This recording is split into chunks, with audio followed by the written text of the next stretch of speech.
Bayi ini baru saja lahir, tidak hanya menghentikan pisau. Ia juga dapat mengeluarkan api.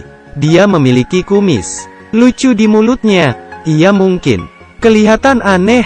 Mari kita lihat orang tuanya. Maka kamu akan tahu, ayahnya adalah Adam, seorang miliarder. Istrinya adalah zombie yang elegan. Anak mereka bukanlah anak biasa dan aneh. Putri sulungnya, Jen, mirip dengan ibunya. Ia suka gotik.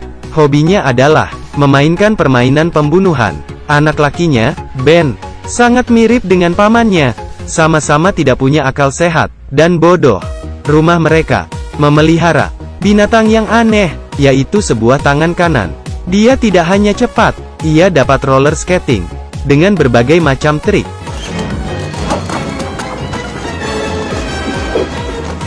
Meskipun keluarga ini tidak ada yang normal, tapi hati mereka baik dibandingkan dengan keluarga lain. Sampai suatu hari, mereka kedatangan sebuah bayi kecil.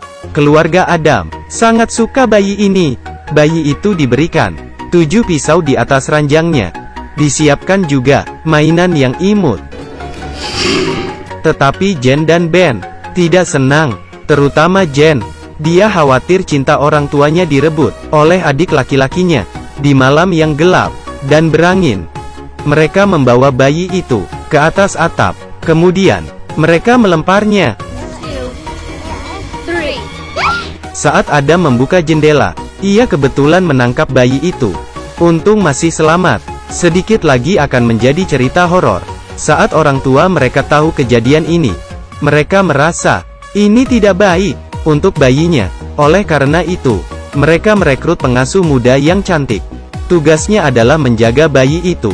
Tetapi paman aneh itu jatuh cinta pada pengasuh cantik itu, dan terperangkap dalam pusaran cinta.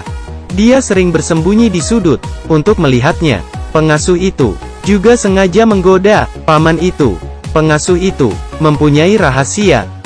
Saat semua orang pergi, ia akan menunjukkan sifat aslinya. Dia menyelinap ke ruang belajar dan menemukan banyak tumpukan saham, obligasi, dan akta kepemilikan di rumah. Ekspresinya sangat menyeramkan. Identitas aslinya bukanlah sebagai pengasuh, melainkan sebagai pembunuh. Ross, dia memilih orang kaya dan masih bujang.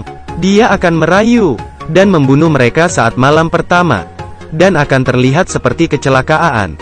Ia dikenal sebagai Ross. Ia pandai menyamar dan susah ditangkap. Tujuan dia kali ini adalah pamannya. Keluarga Adam, segalanya berjalan lebih baik dari yang diharapkan. Dengan bantuan Adam, hubungan keduanya berjalan dengan baik. Ross merayunya dengan cepat, dan paman itu langsung jatuh hati. Ia pelan-pelan masuk ke perangkap. Keduanya menikah di kuburan dengan tema gotik. Hal yang ditunggu oleh paman sudah tiba. Aku tahu kamu gugup. Aku juga gugup. Saat malam pertama, Ross bertanya kepada suaminya, "Apakah kamu bersedia mati untuk saya?" Paman yang sudah terpikat segera menjawab, "Saya bersedia." Ross kemudian mengeluarkan ekspresi yang jahat. Di bawah cahaya yang berkedip-kedip, Ross sangat puas. Tapi dia tidak menyangka, tidak hanya paman tidak tersetrum, dia bahkan membuat kejutan kecil untuknya. Meskipun paman tidak pintar, tapi dia memiliki kekuatan super, yaitu dia tidak dapat terluka. Rencana Ross segera gagal. Ross menggunakan cara lain.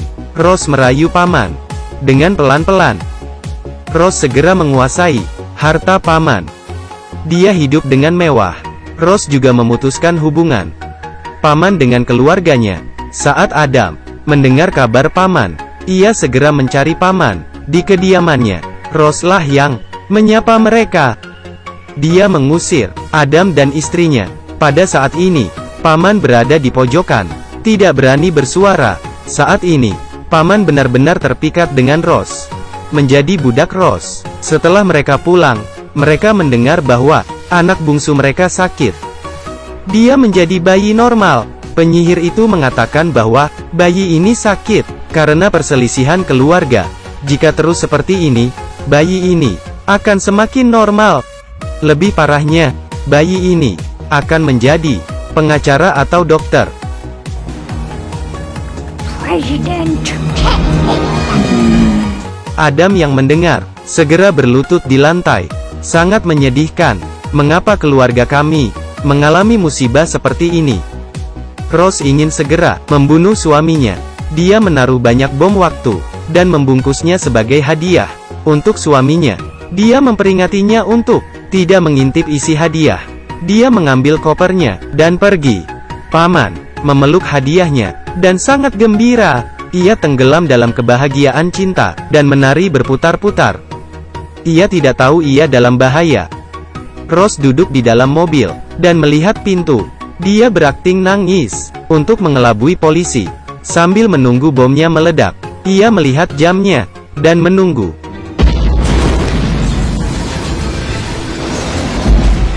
Rumah itu langsung berubah menjadi abu, dan berasap. Ia kemudian turun dari mobil, dan berpikir bahwa ia akan kaya. Di saat ini, paman keluar. Ia keluar dari asap, sambil memegang makan malam buatannya. Rose kemudian mengambil pistol, dan berteriak, "Kamu akan mati!" Rose segera menunjukkan sifat aslinya. Paman akhirnya menyadari bahwa istrinya hanya cinta kepada uangnya. Mobil tanpa pengemudi segera menabrak Rose. Paman melihat tangan kanan langsung membawa paman kembali. Rose yang jahat tidak menyerah. I'll get you and your little hand too. Seberapa bahayakah mengemudi menggunakan satu tangan? Tangan kanan sangat sibuk. Ia mesti menyetir, terus menginjak rem. Sangat susah melakukannya. Mereka terus bertabrakan. Paman akhirnya sampai ke rumah. Ia melihat kakaknya berbaring di ranjang akibat dia membuatnya merasa bersalah. Dia berjanji untuk tidak tergoda oleh perempuan yang cantik. Keluarga Adam bersatu kembali.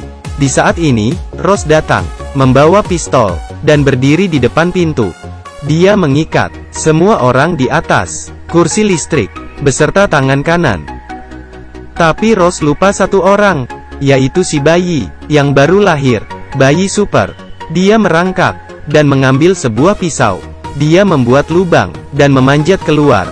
Dia juga menabrak sebuah bola. Bayi naik ke pegangan tangga, dan meluncur ke bawah.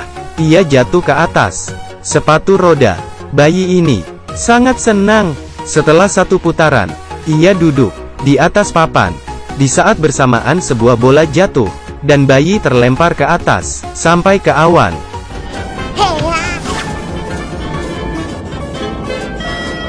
Di saat Rose ingin membuka aliran listrik, si bayi jatuh tepat di sebelah kabel. Dia mengambil kedua ujung kabel dan menghubungkannya. Arus langsung berbalik, dan Rose pun tersengat.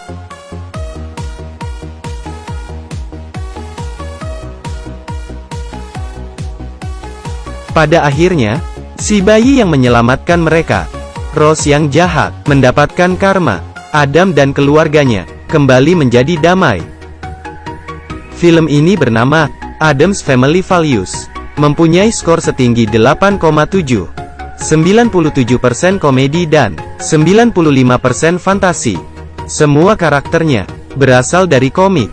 Meskipun cerita ini mempunyai gaya gotik, tapi pesan yang disampaikan sangat positif dan bermoral. Keluarga ini kelihatannya sangat aneh, tapi karena kelakuan mereka yang aneh, mereka menyindir kemunafikan orang biasa. Meskipun paman mereka bodoh, tapi mereka tidak aneh. Mereka hanya mempunyai kebiasaan yang berbeda dari orang lain. Mereka tidak mencari kesuksesan dalam arti duniawi, dan tidak akan peduli dengan tatapan orang lain. Ini adalah moral yang baik. Setelah menonton video ini, saya berharap Anda senang. Cerita sudah selesai. Saya Xianzeng, sampai jumpa.